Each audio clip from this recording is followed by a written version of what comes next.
YouTube channel Khimji કાચરિયાના માધ્યમ દ્વારા સત્સંગ સાંભળનારા સર્વ ભાવિક ભક્તજનોના હૃદયમાં બિરાજમાન પરમાત્માને મારા પ્રણામ।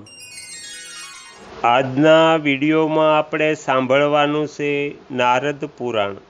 નારદ પુરાણના અત્યાર સુધી આપણે 54 ભાગ સાંભળ્યા। આજે આપણે 55મો ભાગ સાંભળીશું। 55મા ભાગમાં આપણે સાંભળીશું મોક્ષ પ્રાપ્તિના ઉપાય। હરિ ઓમ।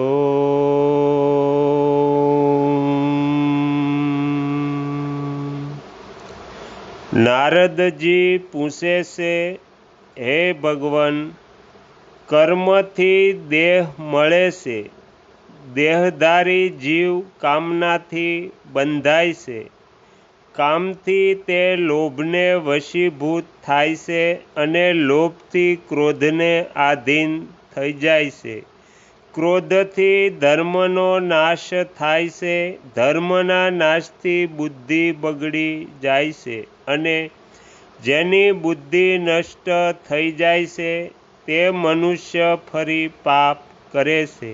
તેથી શરીર જ પાપનું મૂળ છે તથા તેથી જ પાપ કર્મમાં પ્રવૃત્તિ થાય છે। તેથી મનુષ્ય આ દેહના ભ્રમને ત્યાગીને જે રીતે મોક્ષનો અધિકારી થઈ શકે તે ઉપાય બતાવો। તો શ્રી સનકજી કહે છે, હે મહાપ્રાજ્ઞ, હે સુવ્રત, જેમની આજ્ઞાથી બ્રહ્માજી સંપૂર્ણ જગતની સૃષ્ટિ, વિષ્ણુ પાલન તથા રુદ્ર સંહાર કરે છે, મહતત્વથી લઈને વિશેષ સુધી બધા તત્વો જેમના પ્રભાવથી ઉત્પન્ન થતા હોય તે રોગ શોકથી રહિત સર્વવ્યાપી ભગવાન નારાયણને જ મોક્ષદાતા જાણવા જોઈએ। સંપૂર્ણ ચરાચર જગત જેમનાથી ભિન્ન નથી તથા જે જરા અને મૃત્યુથી પર છે તે જ પ્રભાવવાળા ભગવાનનું ધ્યાન કરીને મનુષ્ય દુઃખથી મુક્ત થઈ જાય છે। જે વિકાર રહિત, અજન્મા, શુદ્ધ, સ્વયં પ્રકાશ, નિરંજન, જ્ઞાનરૂપ તથા સચ્ચિદાનંદમય છે। બ્રહ્માદિ દેવતાઓ જેમના અવતાર સ્વરૂપોની સદા આરાધના કરે છે તે શ્રીહરિ સનાતન સ્થાન, પરમધામ યા મોક્ષના દાતા છે એવું જાણવું જોઈએ। જે નિર્ગુણ હોઈને પણ સંપૂર્ણ ગુણોનો આધાર છે, લોકો પર અનુગ્રહ કરવા માટે વિવિધ રૂપ ધારણ કરે છે અને સર્વના હૃદયાકાશમાં વિરાજમાન તથા સર્વત્ર પરિપૂર્ણ છે, જેમની ક્યાંય પણ ઉપમા નથી તથા જે સર્વના આધાર છે તે ભગવાનના શરણમાં જવું જોઈએ।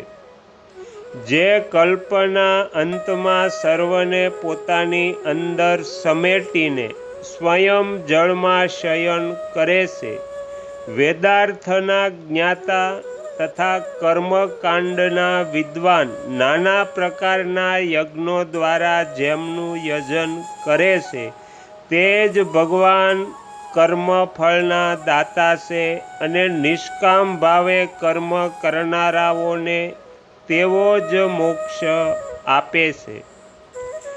જે ધ્યાન, પ્રણામ અને ભક્તિપૂર્વક પૂજન કરવાથી પોતાનું સનાતન સ્થાન વૈકુંઠ પ્રદાન કરે છે તે દયાળુ ભગવાનની આરાધના કરવી જોઈએ।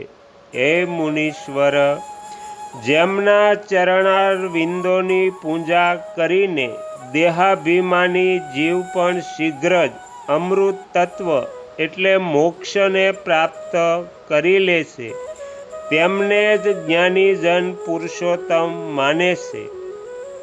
જે આનંદ સ્વરૂપ જરા રહિત પરમ જ્યોતિર્મય સનાતન અને પરાત્પર બ્રહ્મ છે, તે જ ભગવાન વિષ્ણુનું સુપ્રસિદ્ધ પરમ પદ છે, જે અદ્વૈત, નિર્ગુણ, નિત્ય, અદ્વિતીય, અનુપગુ, પરિપૂર્ણ તથા જ્ઞાનમય બ્રહ્મ છે. તેને સાધુ પુરુષ મોક્ષનું સાધન માને છે. જે યોગી પુરુષ યોગ માર્ગની વિવિધ આવા પરમ તત્વની ઉપાસના કરે છે, તે પરમ પદને પ્રાપ્ત થાય છે. જે સર્વ પ્રકારની આસક્તિનો ત્યાગ કરવાવાળો, શમ દમ વગેરે ગુણોથી યુક્ત અને કામ વગેરે દોષોથી રહિત છે, તે યોગી પરમ પદને પામે છે. નારદજી પૂછે છે, હે વક્તાઓમાં શ્રેષ્ઠ, કયા કર્મ દ્વારા યોગીઓના યોગની સિદ્ધિ થાય છે, એ ઉપાય યથાર્થ રૂપે મને કહો. તો શ્રી સનકજી કહે છે, તત્વાર્થનો વિચાર કરનારા જ્ઞાની પુરુષ કહે છે કે પરમ મોક્ષ જ્ઞાનથી જ પ્રાપ્ત થાય છે. તે જ્ઞાનનું મૂળ છે ભક્તિ, અને ભક્તિ પ્રાપ્ત થાય છે ભગવત કર્મ કરનારાઓને. ભક્તિના લેશ માત્ર હોવાથી પણ અક્ષય પરમ ધર્મ સંપન્ન થાય છે. ઉત્કૃષ્ટ શ્રદ્ધાથી બધા પાપ નષ્ટ થઈ જાય છે. બધા પાપોનો નાશ થઈ જતા નિર્મળ બુદ્ધિનો ઉદય થાય છે. તે નિર્મળ બુદ્ધિ જ જ્ઞાની પુરુષો દ્વારા જ્ઞાનના નામથી કહેવામાં આવી છે.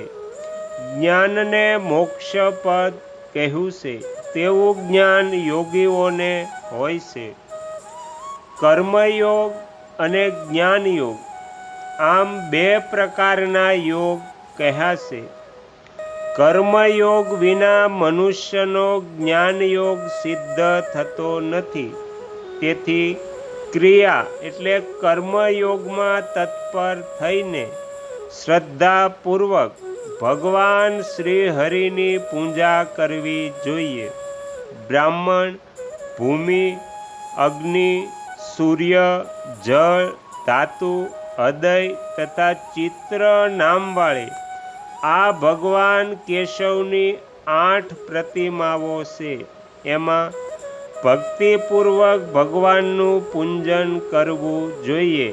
તેથી મન, વાણી અને ક્રિયા દ્વારા બીજાને પીડા આપ્યા વિના ભક્તિભાવથી સર્વવ્યાપી ભગવાન વિષ્ણુની પૂજા કરવી. અહિંસા, સત્ય, ક્રોધનો અભાવ, બ્રહ્મચર્ય, અપરિગ્રહ, ઈર્ષાનો ત્યાગ તથા દયા, આ સદ્ગુણ જ્ઞાનયોગ અને કર્મયોગ બંનેના સમાન રૂપે જરૂરી છે. આ ચરાચર વિશ્વ ભગવાન વિષ્ણુનું જ સ્વરૂપ છે, એવો મનથી નિશ્ચય કરીને ઉક્ત બંને યોગોનો અભ્યાસ કરવો. જે મનીષી પુરુષ સમસ્ત પ્રાણીઓને પોતાના આત્મવત માને છે, તે જ દેવાધિદેવ સુદર્શનધારી ભગવાન વિષ્ણુના પરમ ભાવને જાણે છે. જે અસૂયા એટલે બીજાનો દોષ ન જોવો માં સંલગ્ન રહીને તપસ્યા, પૂજા અને ધ્યાન કરે છે, તેનું બધું જ વ્યર્થ છે. તેથી શમ, દમ વગેરે ગુણોની સાધના દ્વારા વિધિપૂર્વક ક્રિયાયોગમાં તત્પર રહીને મનુષ્યએ પોતાની મુક્તિ માટે સર્વ સ્વરૂપ ભગવાન વિષ્ણુની પૂજા કરે. તો અહીંયા નારદ પુરાણનો 55મો ભાગ સમાપ્ત થાય છે. હવે પછીના વિડીયોમાં આપણે 56મો ભાગ સાંભળીશું. તમે તમારો કિંમતી સમય આપી એકાગ્ર ચિત્તે પ્રસન્નતાપૂર્વક આ નારદ પુરાણ સાંભળ્યું એ બદલ હું આપ સૌનો ખૂબ ખૂબ આભાર વ્યક્ત કરું છું અને આશા પણ રાખું છું કે તમને આ નારદ પુરાણ સાંભળવું ગમ્યું હશે. જો ગમ્યું હોય તો બીજા 5 લોકોને પણ સંભળાવજો. શ્રી સદ્ગુરુ દેવની જય.